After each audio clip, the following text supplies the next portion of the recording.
bali nandito tayo sa Okada, Manila. Siguro tanto ang mga anak mo. Bago kami umuwi from nag-Station of the Cross kami sa tawag dito sa Bulacan, yan. So ito yung aming last itinerary namin. Then after namin dito magkunting uli-uli, uwi na kami ng Quezon Province. Yan, di ba? So syempre first time natin dito sa Okada, Manila.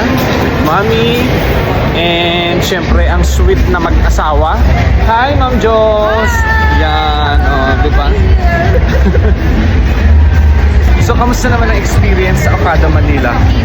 Naghihintay maging paldo. Naghihintay maging paldo. Kamusta, Mr. Fine.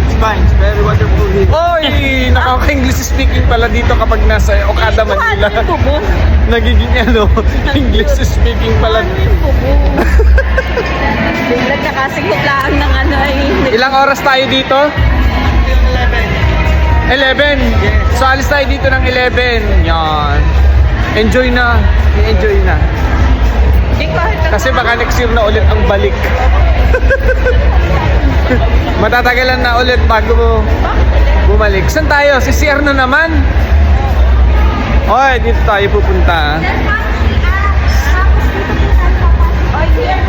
Okay, si CR muna. Bye-bye.